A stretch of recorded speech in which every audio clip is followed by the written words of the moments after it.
Welcome to Knicks Home Court with your host. My name is Greg Armstrong. This is episode number 77. So the Knicks lost to Orlando and Indiana. Let's just get that out the way. Let's just get that terrible basketball play out the way. But truth be told, really they were shorthanded. The really, really good teams can overcome losing their two best players. The Knicks can't. But I was looking at it like, you know what? This is an opportunity for some of the youngins and Dotson and other players like that to make their bones and do something and show, what they can do. But I just was disappointed with the effort against Indiana. That's all. And I'm not going to say nothing else about it. They were shorthanded. Sometimes teams have scheduled losses that they hope they can win.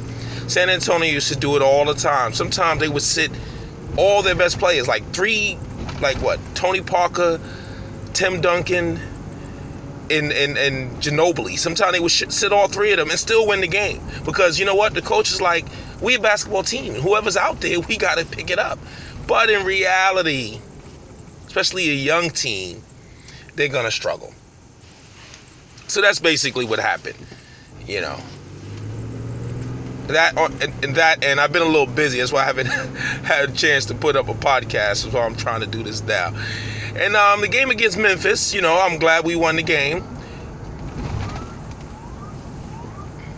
Hold on. I'm glad we won the game against Memphis. Yeah, I'm driving and I just saw the police, so I just had to hold on for a second there. But I'm glad we beat Memphis. We needed a victory, and I'm seeing something with Kristaps that I've been knew, but I'm realizing that,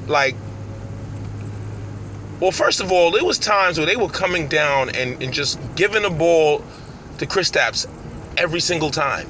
I was like, why they keep doing the same fucking play? It reminded me of Patrick Ewing all over again. Come down, give the ball to the big guy. Come down, give the ball to the big guy. Come down and give the ball to the big guy. And I'm like, what the fuck? They're not running their offense. He's not coming off of screens. Players are not coming off of screens. Beautiful basketball, what I've been talking about. I'm like, what is this? And don't get me wrong, I love Kristaps, but I just don't want the offense to get bogged down and just go to one player all the time. That's just not healthy for the rest of the team. And it's not healthy to build your team. It's not healthy basketball. It's pass the ball to Kristaps to stand around basketball. And we just got out of that. So, just a few minutes I saw that. And then what happened? The defense picked up. The ball started moving. The players started moving. And the lead started getting bigger and bigger. Simple as that. Simple as that. Look, it's easier to beat a team with 5 players than one. Unless all of those other 4 players, like when you have an offensive player like a Michael Jordan, and come on, really. And he still averaged about 5 assists career, by the way. People don't realize that. 5-6 assists. And Scottie Pippen averaged 5-6 assists, 7 assists some years.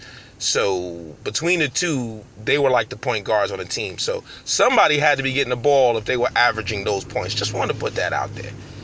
And I wanted to talk about Memphis really quick. And I got a question about the coach being fired, Fizdale. Honestly, I don't have much on it except for the fact that he had a problem with Marc Gasol. And truth be told, you're not going to win an argument or a battle with your star player unless you've won something. And even if you've won something, you're not going to, most of the time, you're still not going to win that battle. Magic Johnson came to the Lakers and got, I forgot the name of the coach. His first coach, he got him fired. He did not like that coach. And that's when Pat Riley came in, but they had won a championship already. And Kareem was okay with him, but Magic, the prodigy, was not okay with him. So he had to go.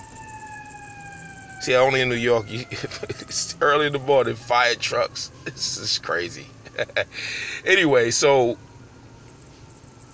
I mean, that's what it came down to. He tried to, and this is the problem I have sometimes with star players, but it is what it is. But you can't, that's why people don't understand how great a coach Popovich is and what he always says.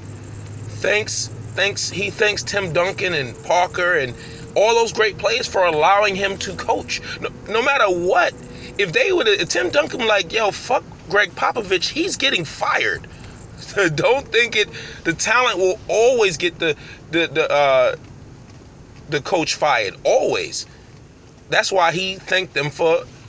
That's why it's important that your team knows that you love them. That you. It's a weird relationship. It's like you're like a father uncle type. You know. You're like.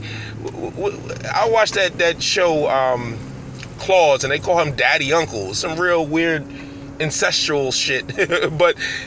It's like you're the dad and the uncle, you know, and they kind of gotta, you know, sometimes you gotta give them that dad tough love, and sometimes you gotta give that uncle pat on the back, like it's all right, man, and you gotta walk that fine line. A coach is a personality manager as well, so maybe Fizdale did not communicate well enough with Marc Gasol.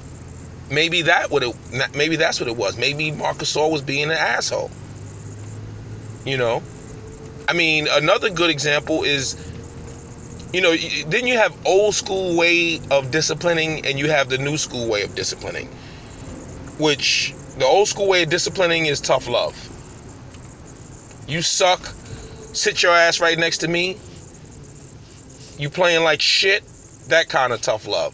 A lot of players used to get motivated by it. Phil Jackson used that on Michael Jordan. Jordan used to always say that.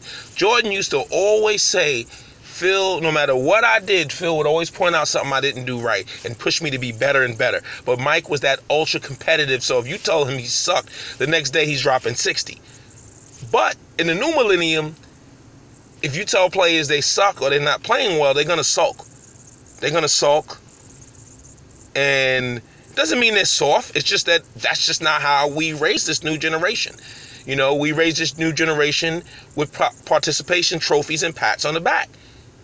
So if you want to get the best out of the players today, you got to kind of say, hey, you know, you got to give them a compliment with the discipline. You know what I'm saying? You got to be like, you know, hey, Mark, you know, you're not really, you normally ball out. I don't know what's going on with you today. Maybe you should sit down next to me, man. Maybe you need a little rest, man. Maybe you're a little tired or something.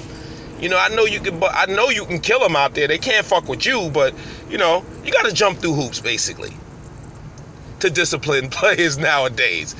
You know, because Phil Jackson, again, tried to tap into that with Carmelo Anthony, talking shit about Carmelo Anthony would make Carmelo Anthony be like, oh, I'm going to prove him wrong. I'm going to get 15 assists today. I'm going to move the ball because fuck him. Nope, Carmelo was like, I'm me, and I'm going to continue to be me. Fuck you. See, it didn't work. You know, Melo is of that new generation, believe it or not. He is, even though he's an older NBA player, he's still in that bracket of that old generation. You know, he's an 80s baby. Or late 80s baby or some shit like that. So, and what did them 80s babies get? A lot of pat on the back, participation trophies, shit like that. So if you don't know how to move, and you don't know how to deal with today's culture of athlete, you're going to have problems. Another example, when they said Jeff Hornacek said that called Kristaps Porzingis a pussy. Now, that was whack because he didn't do it to his face, which is pussy. But still, he did it through his friend, and Kristaps didn't react positively to it. The fact that Kristaps can skip out on an exit meeting and the new millennial media is like, that's right, Kristaps, let you know where we're at right now. You know, because most people will be like, what? You walked out on an interview with your bosses? And you still are there? I mean, they're not going to trade Kristaps. I'm just saying it's a different era. And you know what? One thing I respect about the millennials, and I don't mean to go this on it, one thing I respect about the youngsters is that they're fearless because of that. We have raised a generation of fearless, a little spoiled, but fearless kids. They're not afraid. They haven't been taught to be afraid. They have been taught that they're great. They have been taught, most little kids been taught that they're kings and women kings and anything you could do. That's the era we in. And beautiful though, to be honest. It's beautiful. So you gotta, that tough love shit sometimes ain't the best way to go. It just ain't. Anyway. You know, I just wanted to go through that. And that's what I think will really happen. That Fizdale tried the tough love thing. And it just, you know, he comes from the Pat Riley coaching tree. Everything is tough love with Pat Riley. See, a player like Ewing loves that shit. Person like me, I'm used to that. That's what I come from. I come from the jungle. I come from where shit is hard. You know what I'm saying? The biggest bully I had in my life was my dad. He was serious. He was on my case, making sure I did everything I needed to do, because I grew up in a really rough era. And you needed that. You needed to fear your father worse than you feared the streets. For those who were blessed to have a father on their back. And I feared my father more than the streets. So dudes out there used to be trying to play hard. I'm like, listen, man, I ain't worried about y'all. Shit, I'm worried about when I get home. That's what I'm worried about. And I was a grown man. I mean, well, even when I became a grown man, I'm saying. So anyway, enough of that. I just wanted to get into that really quick. Like I said, I always like to respond to questions in the comment section, because you know what? I did an email, and I do have an email. It's nickshomecourt@gmail.com. Nobody really emails that, so they put comments there, and I know I haven't really said it recently. I used to say it all the time. I don't say it because you know what? I enjoy reading the comments instead of going to my email. I can go right to the comments and respond to the comments when I get a chance to, you know. So put some more comments in there. The Knicks don't play again to Saturday. They have some days off, so I think they play Chicago or something. A game they must win. You see, and I call it a must win because it's a confidence game. And what I mean by that is they must win this game because it's a team they should beat. Okay, you lost to the Atlanta Hawks. You can't keep letting that kind of shit happen. You just can't.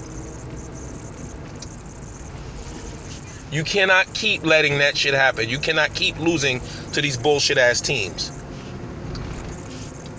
Anyway, just wanted to give y'all a short podcast today. I will get back on my Deem. I will get back on it, and I will be putting podcasts on more regularly. Right now, I'm just in flux. A lot of movement going on, so I haven't had the time. And also, I wanted to send a shout out. A few people have been hearing about my podcast. A few people I know, because when I started the podcast, I didn't tell anybody. I just did it on a hum, and now it's getting a little popular. A little popular. And I'm happy. I'm happy as hell on that. And somebody called me the other day and was like, "Is that you?" And then another person called me, "Is that you?" Yeah, it's me. So shout out to Venus. This for you. It's me. Anyway, this has been Knicks Home Court, episode number 77. I'm your host. My name is Greg Armstrong, and I'll speak to you on the other side. Peace.